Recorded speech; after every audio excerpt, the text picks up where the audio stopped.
Good evening भाई लोग, good evening, नमस्कार, जय हिंद। सभी लोग बताओ भाई, ऑडियो वीडियो क्लियर है? सभी लोग रिस्पॉन्ड करेंगे, ऑडियो वीडियो क्लियर है? सभी को गुड इवनिंग, नमस्कार, जय हो भैया, जय हो। चलो शुरू करते हैं क्लास।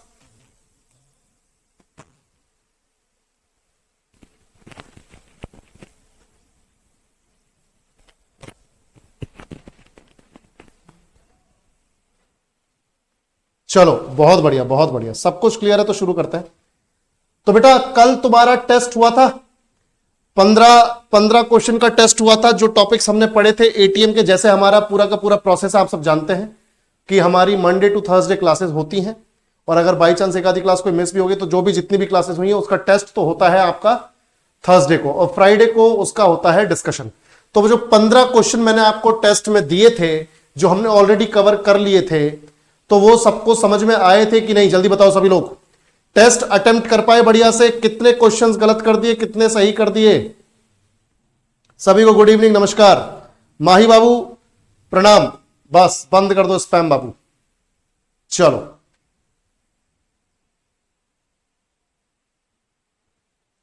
चलो बेटा, 15 क्वेश्चन सही हो गए, 15 सारा कर दिए। चलो फटाफट से, जिनके गलत हुए होंगे उनके लिए टेस्ट का डिस्कशन फटाफट से कर देते हैं, ठीक है? आज तुम्हारा टेस्ट का डिस्कशन है, सभी लोग ध्यान से देखेंगे। तो जो भी लोग, एक बार ध्यान से देखो बेटा, जो भी लोग टेस्ट अटेम्प्ट नहीं कर पाए या क्वेश्चंस गलत किए आप लोगों ने, तो उनके लिए मैं बताना चाहूंगा यहां पर कि भाई देखो, ये हमारा फाउंडेशन बैच है। फाउंडेशन बैच में सारे सब्जेक्ट्स को डिटेल में कवर करवाया जा रहा है। इन केस आपकी थ्योरी जरा भी कमजोर है, आपको शक है कि भैया थ्योरी जो है संभल नहीं पा रही है, तो आंख मूंद कर भाई तुम इस बैच को ज्वाइन कर सकते हो। और बैच में जो कंटेंट आपको दिया जा रहा है उसके सेटिस्फेक्शन की गारंटी मैं देता हूं, ठीक है? तो आराम से अपनी तैयारी करो, फाउंडेशन के साथ पूरी थ्योरी कवर करो, सारे सब्जेक्ट्स की जो भी हमारे जीके में आते हैं। और सबसे पहला क्वेश्चन जो तुम्हारे टेस्ट का था वो ये था, which article of the Indian constitution envisages the election commission of India, a constitutional body established by the constitution of India to conduct and regulate election in the country. भारतीय संविधान का कौन सा अनुच्छेद देश में चुनाव आयोजित करने और विनियमित करने के लिए भारत के संविधान द्वारा स्थापित एक संवैधानिक निकाय भारत के चुनाव आयोग की परिकल्पना करता है? तो ये इतना बेसिक क्वेश्चन है कि भाई सीधा सीधा पूछा जा रहा है कि इंडियन कॉन्स्टिट्यूशन में इलेक्शन कमीशन ऑफ इंडिया कौन से आर्टिकल में एक्सप्लेन्ड है? सब जानते हो, आर्टिकल 324। मैंने तुम्हें पहले भी ये बताया था, बढ़िया से कवर किया हुआ है, प्रैक्टिस में किया हुआ है। तो याद रखना, भारत में जो इलेक्शन कमीशन है, जो हमारा सेंटर का इलेक्शन कमीशन है, ये स्टेट इलेक्शन कमीशन की बात नहीं हो रही है, राज्य चुनाव आयोग की बात नहीं हो रही है, ये हो रही है सेंटर वाला जो इलेक्शन कमीशन है उसकी। तो जो केंद्र में, सेंटर में हमारा जो इलेक्शन कमीशन है, निर्वाचन आयोग है, चुनाव आयोग है, उसकी बात हो रही है। तो याद रखना, सेंटर के निर्वाचन आयोग,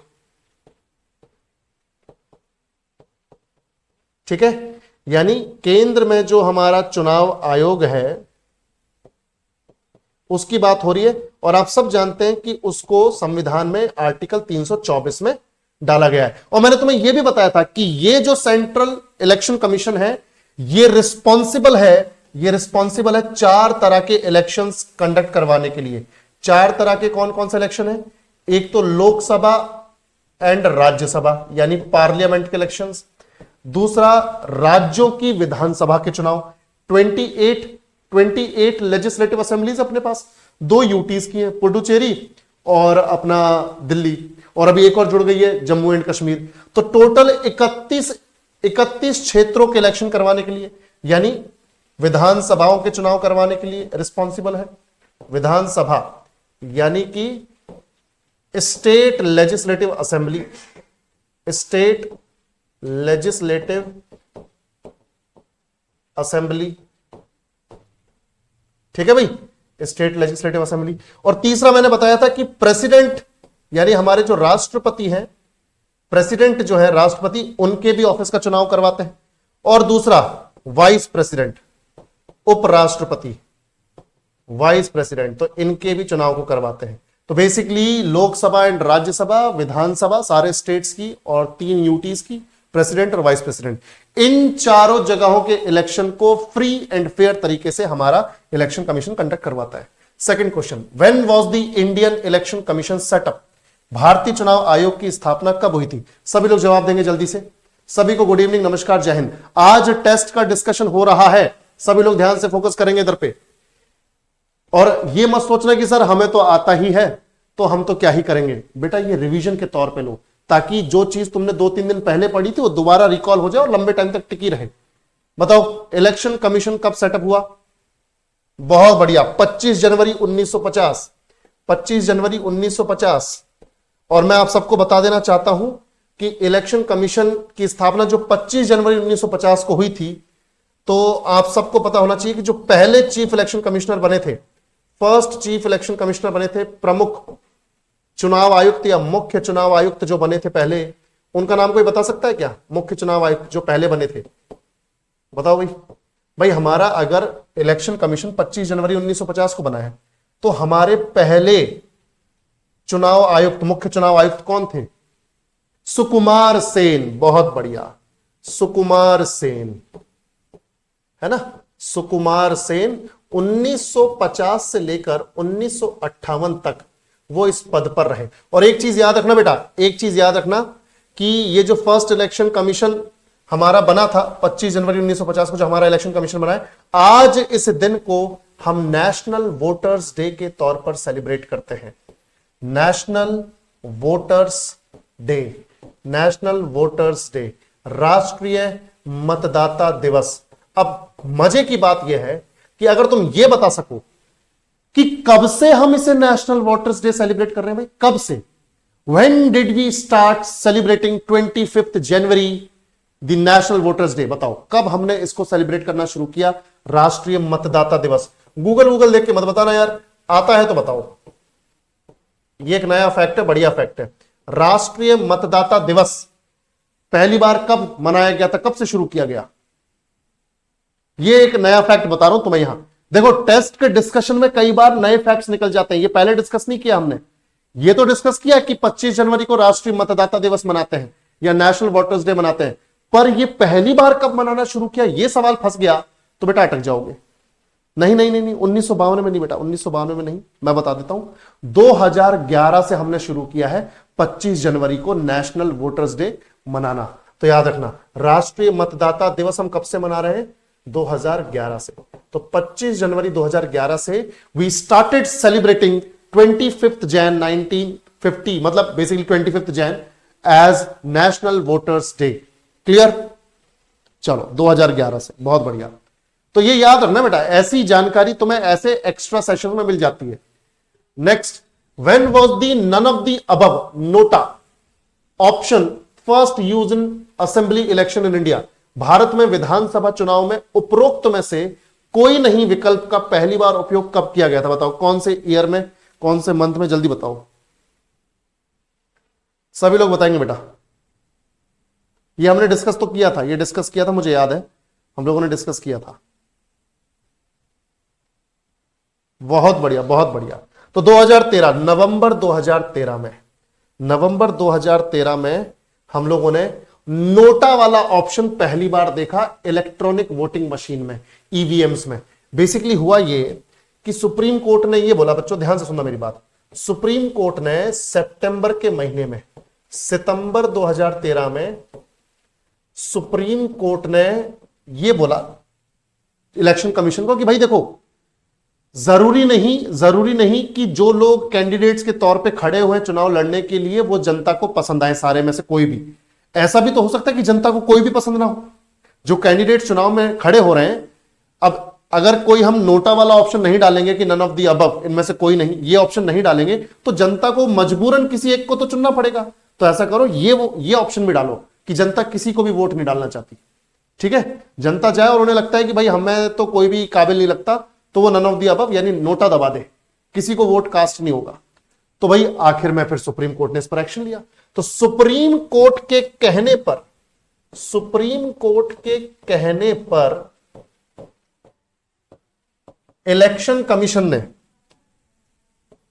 ध्यान से देखो बेटा, सुप्रीम कोर्ट के कहने पर इलेक्शन कमीशन ने सुप्रीम कोर्ट के कहने पर इलेक्शन कमीशन ने नवंबर 2013 में ये बटन डाल दिया भाई, ये बटन पहली बार डाल दिया नोटा वाला नवंबर 2013 में। सुप्रीम कोर्ट के कहने पर इलेक्शन कमीशन ने नवंबर 2013 में फर्स्ट टाइम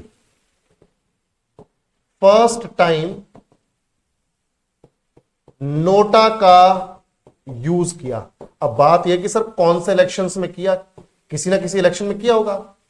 तो मैं आपको बता दूं 5 जगह के इलेक्शंस थे जहां पे पहली बार नोटा का इस्तेमाल किया गया, और वो 5 जगह के इलेक्शंस थे। एक तो राजस्थान के इलेक्शंस थे, दिल्ली के इलेक्शंस थे, मध्य प्रदेश के इलेक्शंस थे, ठीक है, छत्तीसगढ़ के इलेक्शंस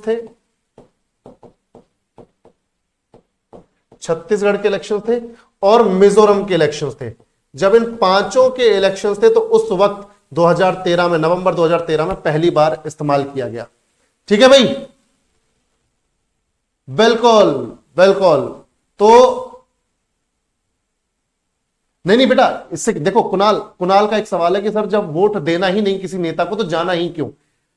ये इसीलिए दिया गया ताकि जो पार्टियां हैं, जो पार्टी अपने कैंडिडेट्स खड़े करते हैं, उनको ये रियलाइजेशन हो कि तुमने जो कैंडिडेट्स उतारे जनता को कोई पसंद नहीं आए, तो अगली बार वो कैंडिडेट्स उतारेंगे जो सच में जनता के लिए काम करते हैं या जनता जिनको पसंद करती है। तो ये एक तो पार्टी जितनी भी है, पॉलिटिकल पार्टीज, राजनीतिक पार्टी है, उनको रियलाइजेशन के लिए ऐसा होता है कि लोग गए और किसी को वोट नहीं डाला, मुंह पे तमाचा मारा ना कि सालो तुमने जो कैंडिडेट्स खड़े किए हमें कोई भी पसंद नहीं आए। एक तो मुंह पे तमाचा पड़ गया पॉलिटिकल पार्टीज के, और दूसरा अगर वोट देने नहीं जाएंगे इसका मतलब यह है कि लोग अवेयर नहीं है।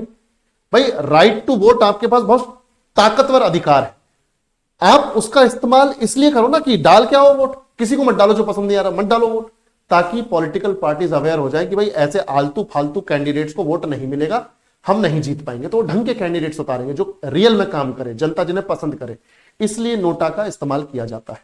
ठीक है, बिल्कुल, वोट डालना इज वेरी इंपॉर्टेंट।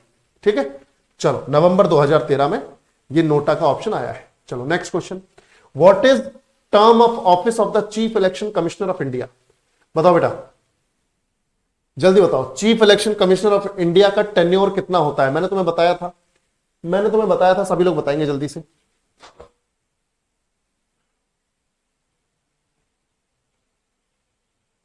बहुत बढ़िया, 6 इयर्स का, देखो 6 इयर्स की सर्विस या फिर 65 इयर्स की एज, जो भी पहले हो जाएगा, विच एवर इज अर्लियर, जो भी पहले हो, आदमी रिटायर हो जाएगा, चीफ इलेक्शन कमिश्नर रिटायर हो जाएगा। तो ऑप्शन सी बिल्कुल ठीक है। और बाकी मुझे फिलहाल ये बता दो, अभी जो हमारे चीफ इलेक्शन कमिश्नर है, करंट चीफ इलेक्शन कमिश्नर कौन है, जल्दी बताओ, करंट चीफ इलेक्शन कमिश्नर कौन है। करंट वर्तमान चीफ इलेक्शन कमिश्नर कौन है, सभी लोग जल्दी से बताएंगे बेटा, सभी।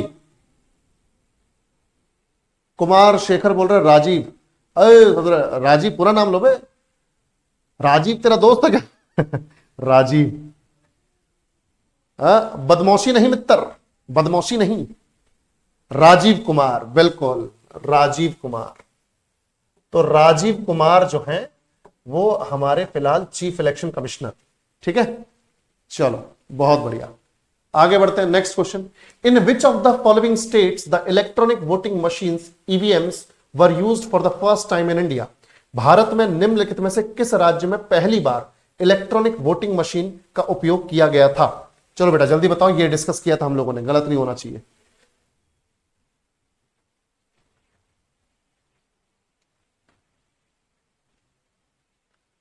बिल्कुल, केरल, बहुत बढ़िया, बहुत बढ़िया, वेरी गुड, वेरी गुड। तो केरल में पहली बार यूज किया गया था, और ईयर और बता दोगे तो मजा आ जाएगा, मैंने तो ईयर भी बताई थी तुम लोगों को। बताओ भाई जल्दी जल्दी। कुमार शेखर, हमारे पास भी है केरल, देख रहे हो ससुरे, पर्पसली लिख रहा है, जानबूझ के लिख रहा है, देख रहा है, ये मेरे पास भी है चलो भाई जल्दी बताओ कौन से ईयर में। कोई 1982 लिख रहा है, कोई 1992 लिख रहा है, कोई 2000 लिख रहा है, 1982 है ससुरो, 1982 में पहली बार केरल में, ठीक है, केरल में। और केरल में भी कहां पर, एक कॉन्स्टिट्यूएंसी थी, एक निर्वाचन क्षेत्र था, नॉर्थ परावुर, नॉर्थ परावुर, मैंने पिछली बार भी बताया था, उत्तरी परावुर, नॉर्थ परावुर, ठीक है, उत्तरी परावुर। तो उत्तरी परावुर में पहली बार इस्तेमाल किया गया था ईवीएम को, इलेक्ट्रॉनिक वोटिंग मशीन को। और एक चीज याद रखना बेटा, एक चीज याद रखना, एक चीज याद रखना कि 1980 में इस ईवीएम को बनाया गया था। पहली बार इलेक्ट्रॉनिक वोटिंग मशीन को बनाया कब, ठीक है, ईवीएम को इन्वेंट किया गया था। आविष्कार कब किया गया ईवीएम का, 1980 में। और जिसने इसको इन्वेंट किया, उस इन्वेंटर का नाम था MB. Hanifa, MB. Hanifa, MB. Hanifa, ठीक है। चलो बहुत बढ़िया, बहुत बढ़िया, क्लियर। एम.बी. हनीफा ने 1980 में इसको इन्वेंट किया था। Next question, the state election commission does not conduct elections to, बताओ बेटा, राज्य चुनाव आयोग कहां का चुनाव नहीं करवाता। जल्दी रिस्पॉन्ड करेंगे बेटा सभी लोग। राज्य चुनाव आयोग कहां का इलेक्शन नहीं करवाते, बताओ बेटा।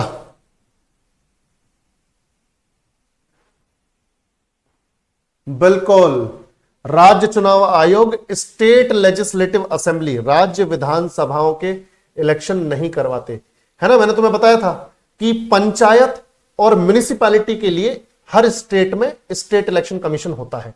और हमने देखा है कि सेंटर का जो इलेक्शन कमीशन होता है वो करवाता है लोकसभा और राज्यसभा के, स्टेट विधानसभाओं के, और प्रेसिडेंट और वाइस प्रेसिडेंट के। मुझे एक ये बताओ, ये जो स्टेट इलेक्शन कमीशन है, मैंने तुम्हें वो आर्टिकल्स बताए थे पंचायती राज सिस्टम वाले, मुझे बताओ स्टेट इलेक्शन कमीशन का आर्टिकल क्या है। शाबाश, मेरे पूछने से पहले ही बता दिया, क्या बात है। तुम्हें मालूम था मास्टर पूछेगा हमसे ये वाला सवाल, पक्का पूछेगा, पहले ही बता रहे हो, बहुत बढ़िया। 243 के, बहुत बढ़िया, याद है ना, के से कमीशन, 243 के से कमीशन। चलो next, which amendment of Indian Constitution added Part 9 to the Indian Constitution, भारतीय संविधान के किस संशोधन ने भारतीय संविधान में भाग 9 जोड़ा। जल्दी बताओ बेटा, भाग 9 किसने जोड़ा, जल्दी बताओ। भारतीय संविधान के किस संशोधन ने भारतीय संविधान में भाग 9 जोड़ा। मैंने तो उस टाइम पे भी बताया था कि भाग 9 पहले था, फिर उसको जरूरत ना पड़ने पर हटा दिया गया, फिर दोबारा ऐड हुआ। कौन से संशोधन के द्वारा दोबारा ऐड हुआ, 73rd। बहुत बढ़िया, बहुत बढ़िया चिलगोजो, 73rd अमेंडमेंट के थ्रू। और तुम सबको याद है कि 73rd जो संवैधानिक संशोधन हुआ, 73rd जो संवैधानिक संशोधन हुआ, 73rd संवैधानिक संशोधन हुआ 1992 में। तो तुम सब जानते हो, एक तो पार्ट 9 ऐड हुआ, एक तो पार्ट 9 ऐड हुआ।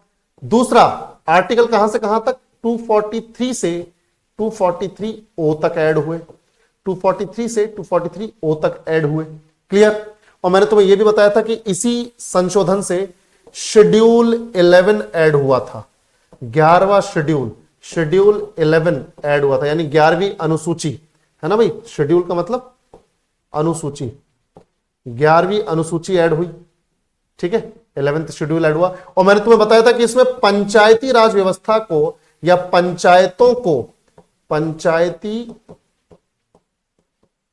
राज व्यवस्था को या पंचायतों को 29 विषयों पर काम करने का जिम्मा दिया, 29 विषयों पर काम करने का जिम्मा दिया, ठीक है भाई, काम करने का जिम्मा दिया। चलो भाई, तो ये हमने डिस्कस किया था पहले भी। और तुम सब जानते हो कि 73rd कॉन्स्टिट्यूशनल अमेंडमेंट एक्ट ने 4-5 प्रोविजंस किए थे पंचायतों के लिए। मुझे एक बात बताओ, पहला प्रोविजन क्या था इसमें, मुझे फटाफट से बताओ कि 73rd कॉन्स्टिट्यूशनल अमेंडमेंट एक्ट 1992 ने कितने टीयर पंचायती राज सिस्टम को अप्रूव किया? जल्दी बताओ, कितने टीयर पंचायती राज सिस्टम को अप्रूव किया? सभी लोग जल्दी बताएंगे, इंग्लिश में लिखिए, बिल्कुल नंदा।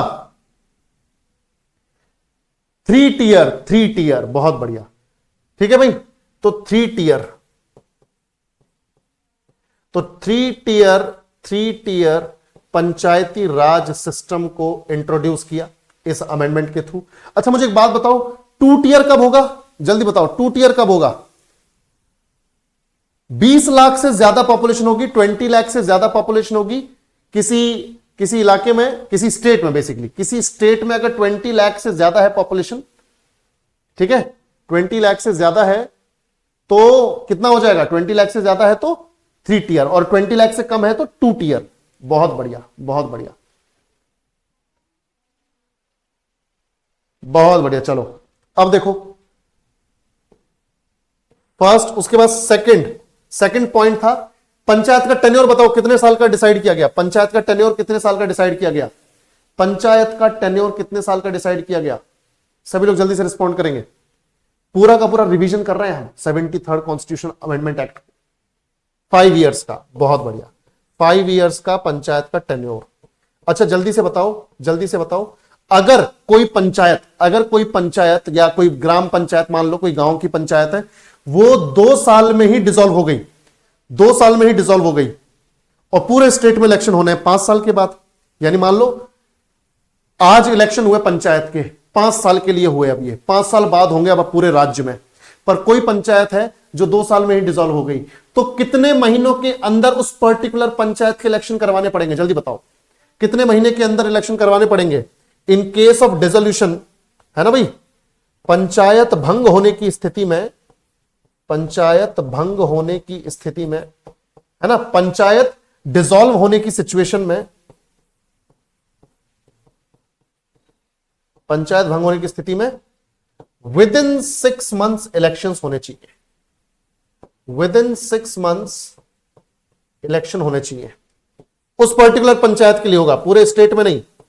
पंचायत भंग होने की स्थिति में विद इन 6 मंथ्स इलेक्शन होंगे। अब मुझे एक बात बताओ, अब जब दोबारा पंचायत बनेगी उस पर्टिकुलर गांव में, तो वो 5 इयर्स के लिए बनेगी या रिमेनिंग पीरियड? जल्दी बताओ, 5 इयर्स के लिए बनेगी या रिमेनिंग पीरियड? अब 2 साल में पंचायत डिसॉल्व हो गई, पर अब जो नई पंचायत बनेगी उस गांव में, वो कितने टाइम के लिए बनेगी? Will it be formed for 5 years और फॉर रिमेनिंग पीरियड? जल्दी बताओ। रिमेनिंग पीरियड ससुरो, जो 5 साल बोल रहे हो ना, छिदोगे तुम मेरे से। ठीक है, मैंने तुम्हें बताया था कि पूरे स्टेट में एक साथ होते हैं पंचायत के चुनाव। अगर बीच में किसी इलाके की पंचायत, किसी गांव की पंचायत डिसॉल्व हो जाती है, विद इन 6 मंथ दोबारा इलेक्शन करवाने पड़ते हैं उस पंचायत में, और वो रिमेनिंग पीरियड के लिए, यानी 3 साल के लिए बनेगी। फिर पूरे स्टेट में दोबारा इलेक्शंस होंगे। हाँ, खोपचे में दूंगा अभी तुमको मैं। चलो भाई, चौथा पॉइंट बताओ जल्दी से।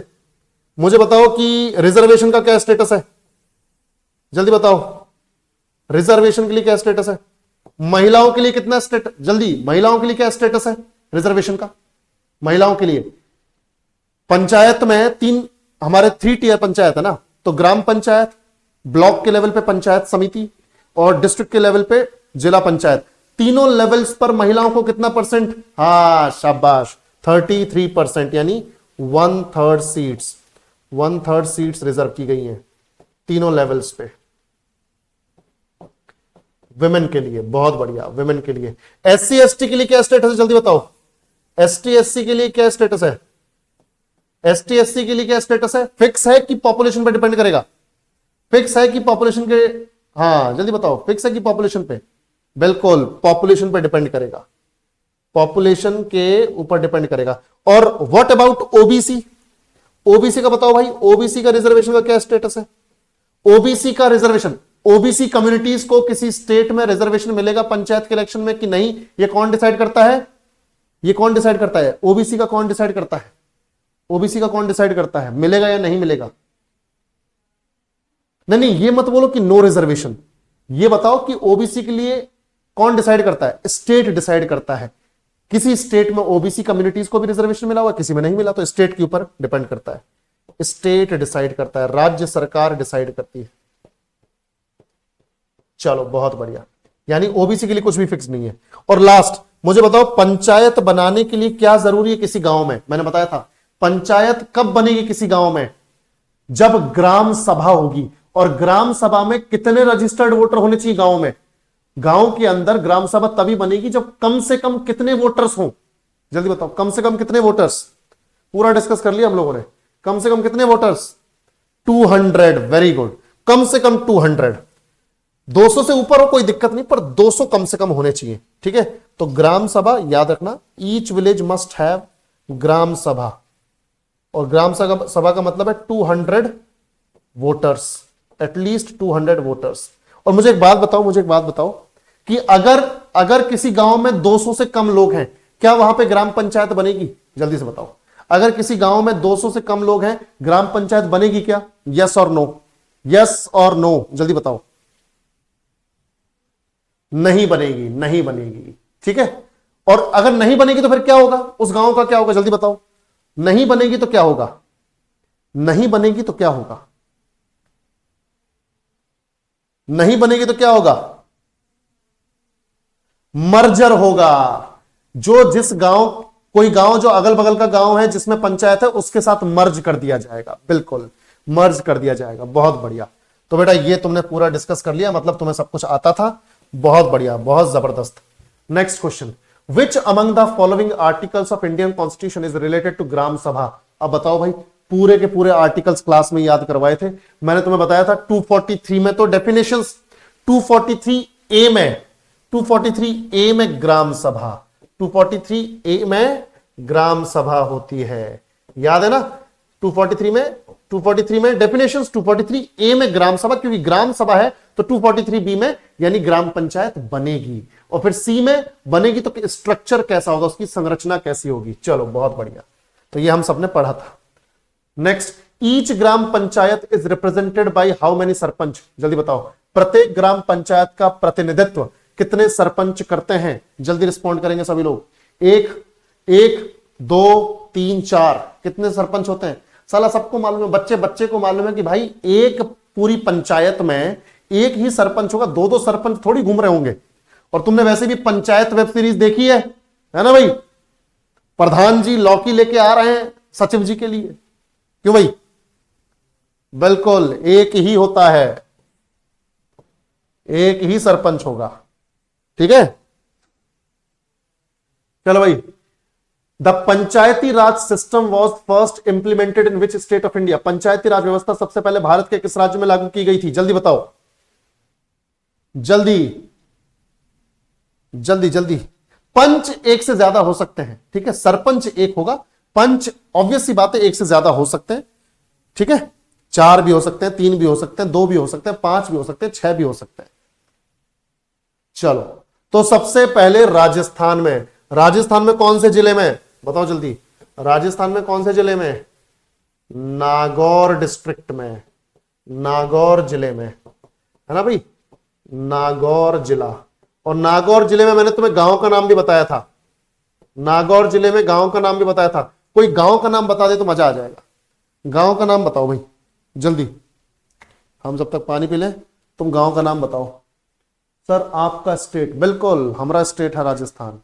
अरे पूरे देश का स्टेट है राजस्थान, ऐसा थोड़ी कि कोई नहीं बोल सकता।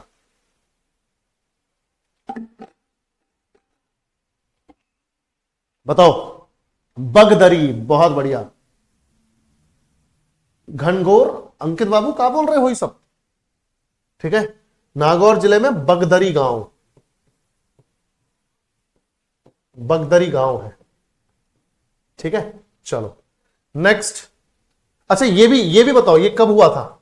ये डेट बताओ यार, डेट बताओ, डेट ईयर बताओगे तो मजा आएगा। जल्दी, कब हुआ था राजस्थान ने पहली बार, राजस्थान ने पंचायती राज सिस्टम को कब इंप्लीमेंट किया था? जल्दी, पूरा ईयर के साथ बताना, डेट और ईयर। बहुत बढ़िया सोनू, बहुत बढ़िया बेटा।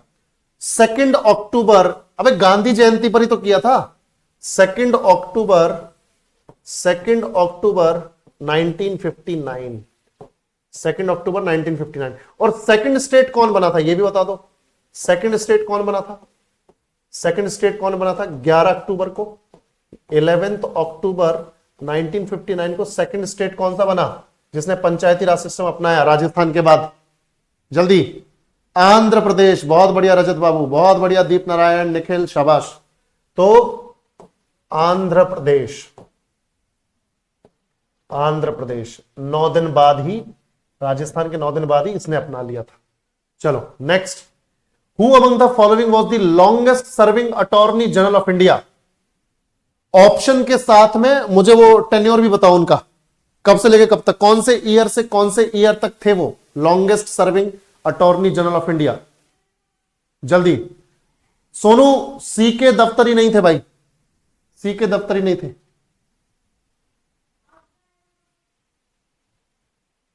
शाबाश। मोतीलाल, मोतीलाल चिमनलाल सितलवाद। कब से लेके कब तक, ईयर भी बता दो। 1950 से 1963। कुचमादी बालक 24 अप्रैल को इसलिए मनाया जाता है बेटा क्योंकि 24 अप्रैल 1993 को पूरे देश में लागू हो गया था पंचायती राज सिस्टम। ठीक है। मोतीलाल चिमनलाल सितलवाद याद रखना 1950 से लेकर 1963 तक 13 सालों तक, 13 सालों तक इन्होंने सर्व किया है। ठीक है, फॉर 13 ईयर्स। चलो next. According to the Indian constitution how many years are the term of attorney general? जल्दी बताओ, मैंने बताया था तुम लोगों को अटॉर्नी जनरल का टेन्योर कितना होता है, सभी लोग बताएंगे।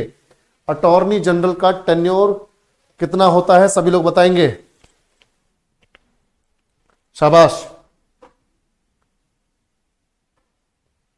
बहुत बढ़िया, बहुत बढ़िया।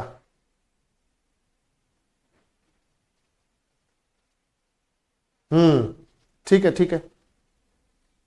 कितना होता है? बिल्कुल अनसर्टेन, अनसर्टेन है ना। तो 5 साल होता, ना फिक्स्ड होता, ना 3 साल होता। During the pleasure of the president. और तुम्हें पता है प्लेजर प्रेसिडेंट का है वहां पर या यूनियन कैबिनेट का है, तुम्हें मालूम है? बिल्कुल during the pleasure of the president. तो अटॉर्नी जनरल का टाइम तब तक है जब तक यूनियन कैबिनेट चाहता है, तब जब तक प्रेसिडेंट चाहता है तब तक ही है बस। तो अनसर्टेन है, अनसर्टेन है टाइम पीरियड। ठीक है, अनिश्चित है। Next, who appoints the attorney general of India? बताओ जल्दी, जल्दी बताओ। तुम सब जानते हो attorney general of India article 76 में है।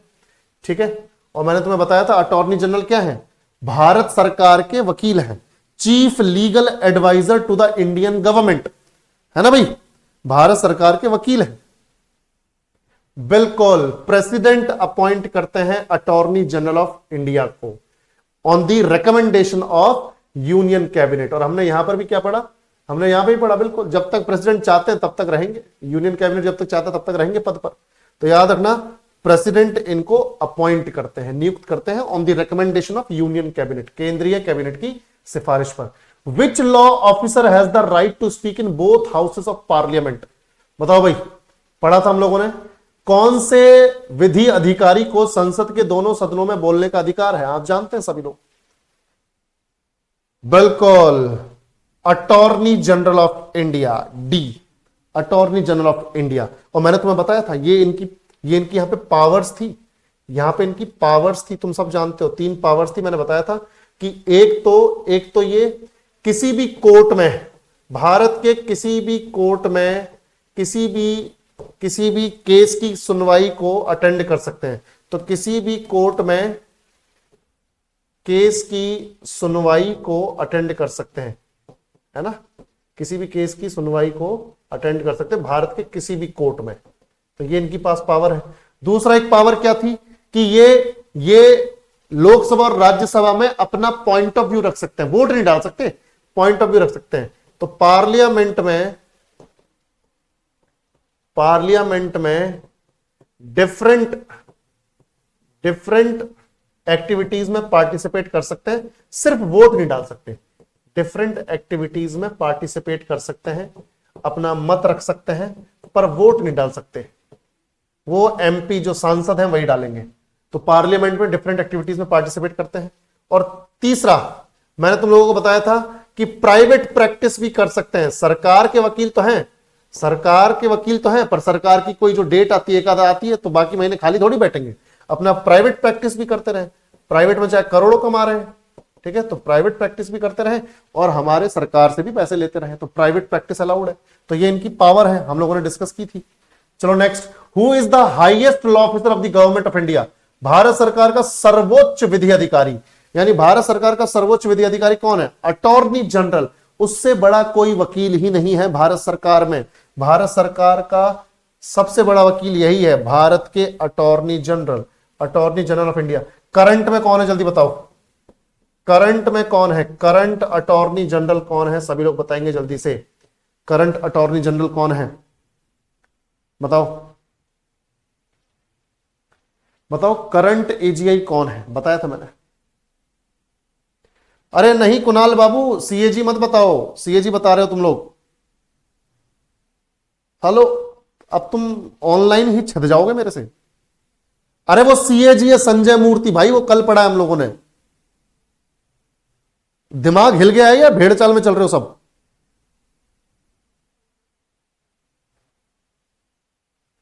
बेटे साला तुम्हारे ना बॉक्सिंग मारूंगा मैं। हाँ, और के वेणुगोपाल कब के रिटायर हो गए? के वेणुगोपाल थे, पर इससे पहले थे, जो अभी हैं उनसे पहले थे। हाँ, आर वेंकटरमणी, ससुरे आर वेंकटरमणी सुप्रीम कोर्ट के सीनियर एडवोकेट रहे, आर वेंकटरमणी।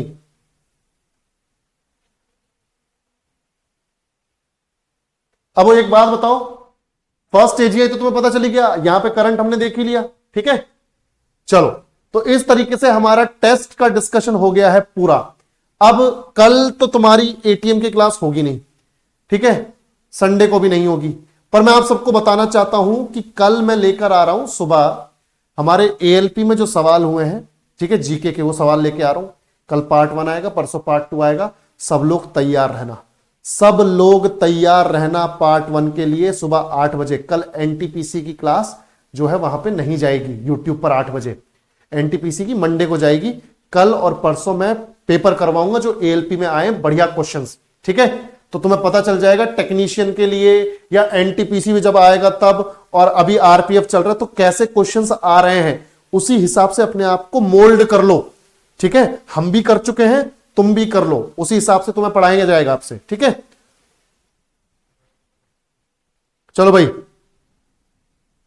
चलो भाई, ऐप में नहीं, ऐप में नहीं, सुबह यूट्यूब पर, ठीक है। अभी आंसर की आई है ना, आंसर की आई है, इसलिए अभी तुम्हारे सामने लेकर आ रहे हैं।